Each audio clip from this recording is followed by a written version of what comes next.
বাইরে সব দা করছে, সব বাইরে জানেন না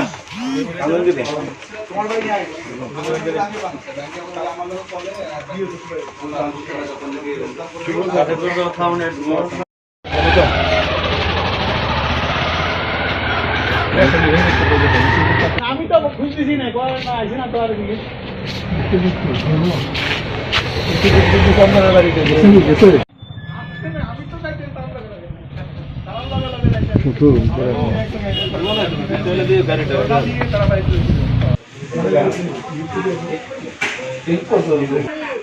তারা উদ্দেশ্য আগে তো সিপিএম করতো, সিপিএম করার উদ্দেশ্য এখন তো পার্টিতে করে যোগদান করতে পারে না, যায় না, ভয় পায় দেখে যায়ও না, করে না। কতজন আছে টোটাল? অনুমানিক 50 জন। কারোর রেখেছে? হ্যাঁ, কারোর চেনেন? না, আমি চিনি না। এমনিতে জানেন যে গতকালকে আমাদের সারা ভারতবর্ষে 20 থেকে 26 16 দফা বর্তমান করোনা পরিস্থিতিতে যেই মানুষের সমস্যা, এগুলো নিয়ে আমরা আন্দোলন কর্মসূচি নিয়েছিলাম। কালকে আমাদের রাজ্যের সর্বত্রই আমরা এই বিক্ষোভ কর্মসূচি পালন করেছি। তার মধ্যে আগরতলাও তো আমাদের বিরোধী দল নেতা কমরেড মানিক সরের নেতৃত্বে কর্মসূচি হয়েছে।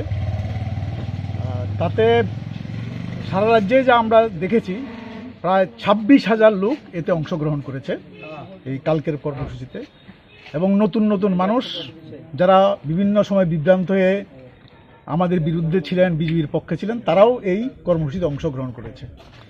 এবং প্রতিদিন বিজেপি যারা ছিলেন, করতেন বা যাদেরকে ব্যবহার করেছে, তারা তাদের থেকে সরে যাচ্ছে। এবং তারা চিন্তাই করতে পারেনি যে এত মানুষ এত আক্রমণের পরেও আমাদের কর্মসূচিতে অংশগ্রহণ করবে। এবং আমরা দেখেছি সারা রাজ্যে তাদের বাগি বাহিনী আগের দিন রাত্রে থেকে মানুষকে ভয়ভীতি দেখিয়ে যাতে এই কর্মসূচিতে অংশগ্রহণ না করে, পরিণতি খারাপ হবে। তারপরেও স্বতঃস্ফূর্তভাবে যেভাবে মানুষ এসছে, এবং আগরতলা শহরে তো বলা যায় স্বতঃস্ফূর্তভাবে হাজার হাজার মানুষ অংশগ্রহণ করেছে, যেটা চিন্তাই করা যায়নি।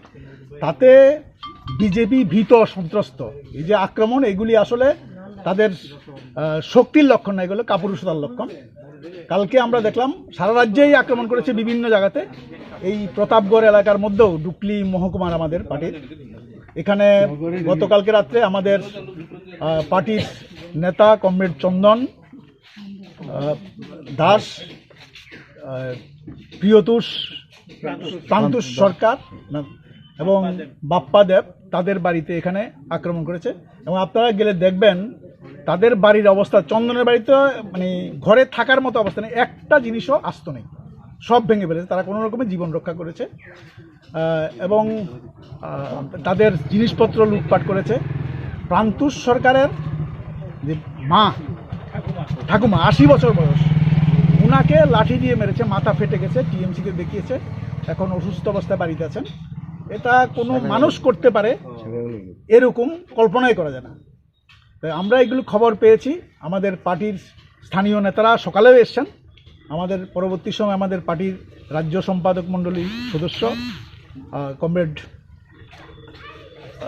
সুব্রত চক্রবর্তী, আমাদের বিভাগীয় সম্পাদক নারায়ণ দেব, আমাদের এমপি ঝর্ণা দাস এবং আমাদের পার্টির বিভাগীয় আরও নেতা সৃজন দেব সহ তারা এখানে এসছেন। এখন আমরা এই বাড়িগুলি দেখলাম।